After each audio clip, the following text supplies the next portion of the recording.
Hey guys, welcome back to the channel. Today I'm going to be reacting to a video called Why US Malls Are Dying and Why European Malls Aren't.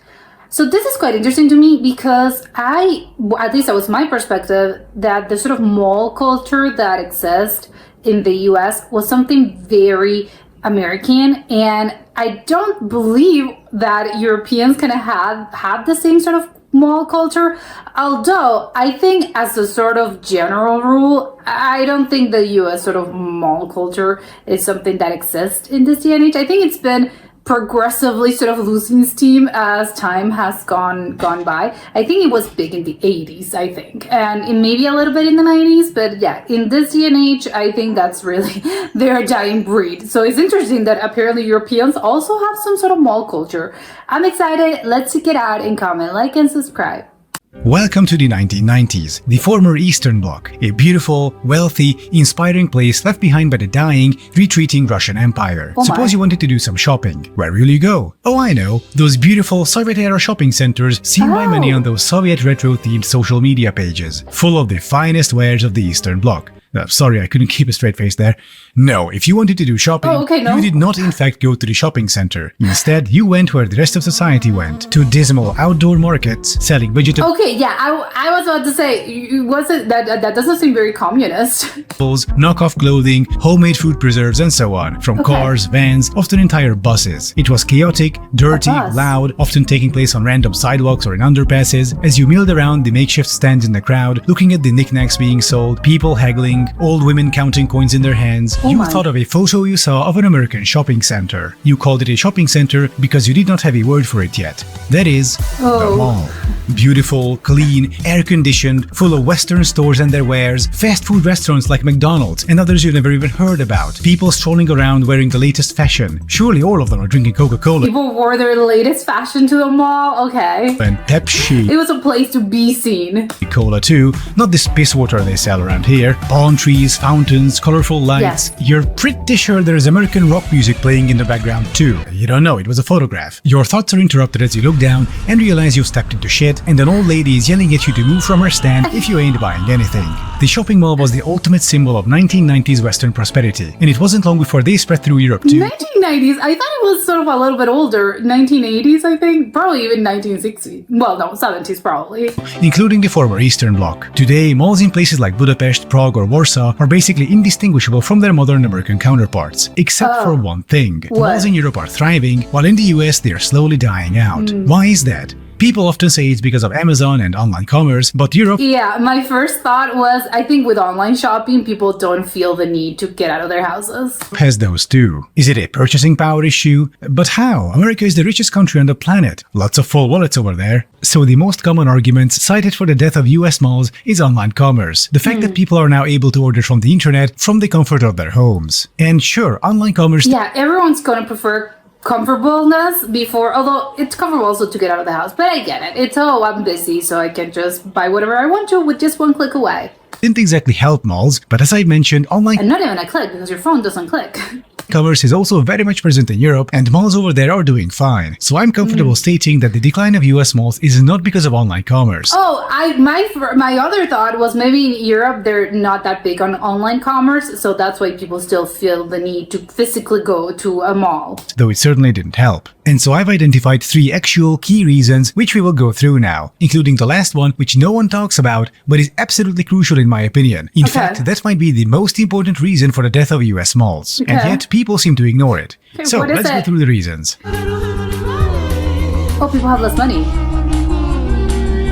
Malls are only alive as long as they have customers who can afford to buy their stuff. And in the US, this isn't the case everywhere. Entire regions lost their well-paying jobs as industry went offshore. Looking at the central US today, those libertarians weren't joking. The free market really took care of those regions. As high-paying jobs left, so did many people. Those who stuck around were considerably poorer and often couldn't keep many of the malls alive. So did this happen in Europe? Well, not really. European economies are built differently, especially those in the EU. Yes, there is a competitive capitalist market, but with important quirks. use. To illustrate this, let me talk about trains for a moment. A couple of weeks ago, I went hiking to the Czech Republic. First, I took a train from Leipzig to Chemnitz, where I met my friend. The next day, we took another train to Dresden. Both of these trains were operated by a company called Transdev. Then we went on to Liberec on a train operated by the company Die Länderbahn. Finally, it's crazy, the concept. I'm going on a hike and I have to travel countries and get into three different trains. From Liberec, we took a train operated by Arriva to Železný Brod, so private rail operators all the way. Or were they? Arriva is owned by Deutsche Bahn, the German state railway. Die Länderbahn is a Trenitalia subsidiary, which is the Italian state railway, and Transdev is majority owned by the French government. And these state-owned companies compete in free market tenders across the EU, where they try to offer the best price they can to local governments to provide rail service on a given line. Usually anyway. It's an interesting mixture of the private and the publicly owned. It's like a state capitalist free market. And it seems to be working pretty well. All this is to illustrate European economies work differently and aren't subject to the same types of shocks the US economy is. With very few exceptions, European purchasing but still, I think the economy sometimes is bad. power has been rising across the board, even in Central and Eastern Europe, the poorer parts indicated by this chart. And this increase has been more geographically even compared to the US. So there aren't any continent-sized, newly appeared economic black holes like the Rust Belt, or such enormous, unaffordable urban areas like on the West Coast. Also, well, but it's true. I think the Rust Belt only exists in the US for a reason. In Eastern Europe, major regional economic depressions happened before malls came about, so local malls dodged that bullet, but they did something else in Europe, or rather they didn't do something, which Americans did. Oh, but how does oversupply make American malls are exotic in the sense that there are so many of them. Copious amounts of commercial space was built out in the form of enclosed malls, outdoor malls, power centers, lifestyle centers, and so on. Consequently, there's a lot more commercial space per capita than in Europe. A lot more. Like 10 times more than Germany. To their defense, they also have more space to fill. For example. And in German cities where there is an oversupply like Chemnitz, the city I've recently talked about, you get the same mall deaths. But Chemnitz is an exception because those malls and shopping centers used to have a demand base. It's just that following the fall of the Berlin Wall, people started leaving for former West Germany, and suddenly there was a commercial oversupply. But such a situation couldn't happen otherwise in Europe, as regulations that govern building new commercial space are far more stringent than in the US. Libertarians call this government red tape crippling Okay, that's interesting. I didn't know that. the economy, while adults call it necessary regulations to avoid mass closures and urban decay. The large number of US malls also means they are of lower quality. I think probably Americans would be, no, you're taking my freedom away. And more mass-produced. Take a look at this one, the former Metro Center Mall in Phoenix, Arizona. Why is it falling apart like that? What material did they use? Cardboard? If any country builds that many malls, it is inevitable that Well, yeah, American constructions are technically not that sturdy, usually. many of them will end up cheap and mass-produced, both inside and outside, both architecturally and in terms of what they offer. And the mass-produced, standardized, consumerist bullshit just isn't something people look for nowadays. Compare the Metro Center Mall to, say, Palladium in the center of Prague. This is the facade of the mall. Wow, the mall, is that a mall? It looks gorgeous. It looks, I don't know, it looks so pretty. I would think it's a government building. I don't know, it looks very pretty. It's a real historical building into which they integrated the whole thing, and it continues on. That answers my question. Behind. It's a well-made building, and the interior is also high quality. It's actually right across an old Soviet-era shopping center too, so that's a neat callback to the start of the video. But Palladium is a positive example in something else as well. The third reason why US malls are dying. Namely, Okay, so nobody wants to go there because it's... This is the issue I barely hear anyone talk about when it comes to dying malls. Yes, purchasing power and oversupply are important. I'm sorry, but this it's sort of a bear. Well, it's not bear, but it's so smart. I know this is ugly. I'm just gonna say it's ugly. But where the mall is and what's around it is also just as important. Looking at Palladium, there's a tram stop right next to it, a metro station, and it's a corner away from Masarykovo, the commuter rail station. Palladium in the US, never. You need a car, and it's about 40 minutes away. Is very easy and convenient to get to. So what, you might say? US malls have ample parking, and they are easy to get to as well by car. Sure, but that's part of the problem. Car-centric US cities are more spread out, which means the mall will be further away from you. Now then, you want to buy an item. Say you want to find a birthday gift for your aunt or something. Do you then get in your car, drive down to the mall, get through a traffic jam, trudge across the parking lot, then look for a gift and then do the same process on the way back home? Or do you just go, fuck it, and order something from Amazon? With Palladium, even if I live on the the outskirts, I can just go by metro and be there door to door in about half an hour. Once again, this is The US could never. I'll say that. from the edge of the city. American malls are usually not built near any meaningful public transit. Yes. In fact, they are usually They are literally in the middle of nowhere usually. not built near any meaningful place. Yeah. Compare these 4 European malls, 2 from Prague and 2 from Budapest, with these 4 American malls from Phoenix, Las Vegas, Oklahoma City, and Orlando. The reason Those are the worst kind of 4 examples that I can think of. Orlando, Phoenix, like those are not good. Well, they technically are for this example, but there's nothing around it. It's just the mall. That's it. why Amazon and similar online commerce platforms cannot compete with the first group but can threaten the second group is because malls in the first group are integrated into the city. The surrounding Yes. environment isn't just a parking lot. There are things to do and see, and you can end up in those malls even completely organically, as in unplanned, as part of you walking around downtown. With the That's so true. Yeah, organically, I think it's the word, and I like that. Yeah. second group, you have to make a conscious effort to go there. go there. Nobody will trudge through a kilometer of parking lots on foot. No. The GPS won't take you there spontaneously. You have to make the decision at home to go there and then make the effort. Then companies like Amazon come along and say, hey buddy, we can save you all that effort. And so the malls Yeah, again, we can give you what you want. Okay, and from the comfort of your own home. are dying. Malls, hell, all commerce has to be an organic part of towns and cities. People True. should be able to get to them by means other than a car and conveniently. Such integrated commercial spaces are far more resilient. If your commercial spaces aren't resilient, if you just plop a big box outside the town, don't be surprised when it goes bust in a few years. And then it's bulldozed for the next thing to be put up, for it to go bust the same way, and then get bulldozed, and then the next thing, Yes. and the next, and the next, so on That's and an so American forth. thing. And this is why many American malls are either dead or dying. Yeah. In the end, it all comes down to policy, economic, and urban planning. If you're an True. American and want to do something about this, Strong Towns is just the organization for you, fighting for the exact things I've mentioned in this video, aiming to create living, resilient, human-centric places instead of the mass-produced car-centric retail deserts. So do check them out. And I thank everyone for watching, and as a reminder, you can use my link in the description to get up to 35% off extra products. And I'll be seeing you next time at the mall. Or not if you're in the US. Okay, I think this is I thought it was very interesting. I think the reasons make sense.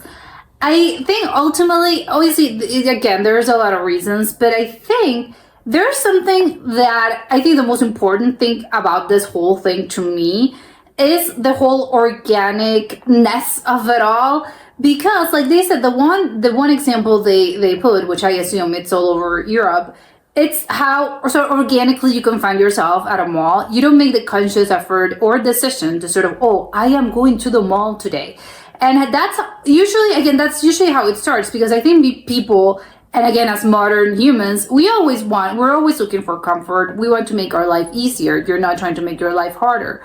So every little thing that I think provides a little bit more comfortableness, or again, makes your life easy and without worth the effort, you're gonna take it, because that's just human nature. So if you have that, obviously that's a huge, it's convenient, and of course I'm gonna choose a more convenient option for me. But that coupled with the fact that in Europe, you can just sort of, I can be walking around the street because, again, I have to maybe run errands at some specific part of town. Or I'm going downtown because I have to do something. And then the mall is sort of integrated into the city, and I find myself, you know what, there's a mall here. Maybe I can either, if I'm running errands and maybe I'm looking for, I'm looking for a present, I'm looking for something in particular, maybe that makes me more likely to sort of go in and see, if they have what I'm looking for. And if I'm just sort of, passing time and I'm sort of, I'm walking around the city and I see a mall, wait, great, I'm gonna find a lot of shops. So yeah, sure, why wouldn't I go? Even if it's just window shopping, I'm not necessarily have to be on the lookout for something. If I'm just enjoying my day, sort of walking around and just walking through the city, of course, this is a perfect place. I'm gonna find a lot of shops there. So yeah, of course, but I didn't make the conscious sort of effort to go, I am going to the mall today. And in the US, of course that doesn't happen, because like they said, and that's true, he put 4 examples, which I think are the worst kind of examples, but I mean, for his point, they are the best examples, but it's the worst in the sense that yes, those places in those cities, they are very sort of not sparsely populated, but getting around without a car, for instance, is a hassle. All the distances are long, and of course that can be maybe over half of the U.S. I think there's very few towns and very few cities in which you can say, no, yeah, I can just sort of walk around the city, and because recreationally I'm going to spend my afternoon just sort of walking around and see what the city has to offer. That can only happen in very specific cities in the US, but in Europe, I think that's kind of the norm. You don't necessarily have to plan, or you don't have to go to another city to experience this. No, that's just how Europeans, and again, maybe 90% of Europe or even more, just lives their life. Their lives is just sort of, yeah, I can just walk around the city, and yeah, what I don't know what I'm going to be able to find, but I'm going to pass the time, I'm going to have fun, it's going to be nice. And I think in the US, nobody does this, again, unless you're in very specific, very few cities have this, because you're going to have to make the conscious effort to sort of go out. And yeah, because everything's so far away, and the only thing, especially again, most Americans live in suburbs, so there's really nothing around unless you're kind of planning to go somewhere. So I think that to me makes it that makes a world of a difference, because of course, if you don't want to go to the mall because, like they said, oh, I have to make the decision to sort of go there. But why would I go there? Because, there's traffic. Maybe gas is expensive. And again, the economy in the US is not that good. So yeah, maybe people have less money to spend again on things. So I can't just sort of go and choose to spend my afternoon there because gas. And also it's a hassle because there's a lot of traffic. I'm going to be stuck in my car. And because the distances are so far away, it's going to take you 45 minutes to an hour to go and then to go back. So of course you're not looking, no, it doesn't sound pleasant. If the idea is for me to have fun and sort of enjoy my city, no, I'm going to go and look for something else. I'm going to do something else, whether that is, I don't know, I'm going to go somewhere else, or I'm going to stay at home, and that's it. And of course, ultimately, you're going to have to buy things because, well, yeah, life, sometimes you have to buy things. And yeah, instead of, I have to mentally prepare myself to go to a mall. No, if I can just do this online, of course I'm going to do it. Again, I'm going to pick up my phone. I'm going to, what do I want? I want this, and that. And then you click buy, and that's it. It's going to be at your doorstep in 2 days, 3 days, whatever it is, depending on shipping. So again, who cares? Of course I wouldn't go and, I'm going to have to mentally sort of prepare myself to go to the mall. So I can see why they're sort of dying. And again, it's kind of crazy because, I thought, I think Europe has so many other things. I think, when you're, again, in my example, you're sort of looking around the city, you're just sort of walking around. I think Europe and European cities have so many things sort of to do and to see that I don't know. Why would you go to a mall? There's so many different sort of buildings, architectural stuff, and just sort of historical buildings, parks. I don't know. There's so many things to do. Why would you choose to go to a mall? But yeah, of course, I'm thinking probably, again, I didn't know the malls looked like that. It's, okay, it looked very pretty. Of course, I would want to go there. And B, probably I'm thinking as a tourist of, why would I go to a mall if I have so many other things? But of course, Europeans and people that live there, they need things to live their lives. And also, they of course they want to enjoy the city as well. So because obviously when you live somewhere, of course you want to go outside and just sort of experience, I'm going to take a look around the city. So yeah, I can see why. No, it's much more appealing. I think architecturally, the sort of the malls in the US are something very, and I think that's replicated. I think, like they said, other countries are sort of indistinguishable in the sense that, you would think it's the Eastern US Mall in Indiana. But no, it's in, I don't know what sort of examples they put, but there are other places in Europe. So yeah, I think they're kind of ugly. I think I would prefer if they looked like that, because like the example I think was in the Palladium, I think it was called. But I think, yeah, of course, it's much prettier because it's sort of integrated into the city. Because the other sort of US malls, and that it's a shame that's being replicated. And I think it has been replicated because when you think of mall, you think of something very specific. And most malls tend to follow that sort of example, that the US example, that they're kind of ugly. And again, it's not that maybe it's wrong for me to say, maybe it's harsh. It's ugly. I think technically, well, maybe it's not that they're ugly. They can be a little bit better. They can be a little bit nicer. They just look very, I don't know. I don't know if industrial is the word. I don't know how to call it, but it's just very open spaces, but still sort of closed, and it's very industrial. I don't know. It's kind of ugly. I think lifeless. I think that's how I would describe it. It's lifeless, and they kind of do not have a personality usually. And of course, if they don't really have a lot of personality, then why would I go there? It's not nice to look at. You don't feel, the vibes are not the greatest. So why would you go there? So I think, yeah, of course, build more malls. But if they're gonna be as like the Palladium, yeah, not the U.S. malls. I don't think that can be replicated, because even when they sort of put, oh, we're gonna put some greenery and plants and sort of trees, especially I think in Florida they kind of do this a lot, and in Delay as well. And they're sort of outside. You have sort of outside places, and they have like outside courtyards, but then you have sort of the internal space.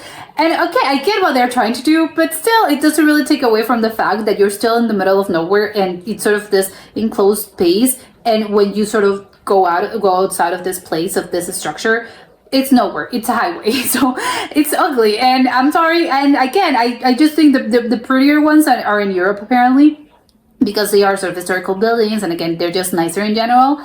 But I think it was something interesting. Yeah, of course, that sort of the mall sort of culture is. I think in Europe, I wouldn't expect to be, as they said, oh, the U.S. everyone wants to be seen, so they put their best sort of clothes, and they're sort of, oh yeah, we don't have anything to do. Let's spend time at the mall, because I do think there was a time period in which that was the case. People had, for recreation, they didn't really have anything to do, so it was more, oh, what are we gonna do? Let's go to the mall. And because I think they didn't really had anything else to do, I think especially for young people, we're just hanging around at the mall because there's really nothing else to do around town. So it's the only thing sort of you can do. And yeah, sure, why wouldn't you go? But I think obviously in this sort of modern time era and this day and age, I think there are other options available, and there are probably, I don't know, well, I don't really know if there are other spaces. I think especially, again, I'm thinking of young people as in, yeah, probably teens and a little bit sort of younger preteens and teens.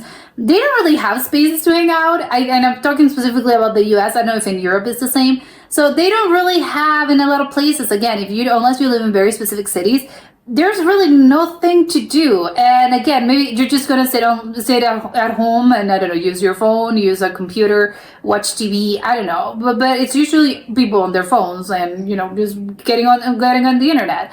And I think that's a little bit sad. And if anything, that's the saddest part, because I think if even though they were, again, I just said they were kind of ugly, but at the same time, well, unless it gave you the opportunity to sort of go outside. And I think, again, in this day and age, I don't think young people have sort of a space to sort of roam and hang out. So it's okay, you're just going to be stuck at home, unless you have, oh, let's hang out at someone's house because, I know, your group of friends. But there's nowhere you can sort of go and let's go outside and sort of get out of the house. And there's really nothing there. Because again, the US has this as well. They don't have a lot of parks. So I think in Europe, maybe it's a little bit different, because people have, in general, they just have other options. They have parks, they have malls, they have just other structures. So I think, well, maybe Europe, I don't know. It's sad that obviously a lot of, the US sort of mall culture is dying a little bit, in the sense that people don't really have places to hang out. But I don't know. I think maybe it's being sort of being reborn in Europe. So can you say it's dying? I don't know. But this was very interesting to me. That was it for today, and I'll see you next time. Bye.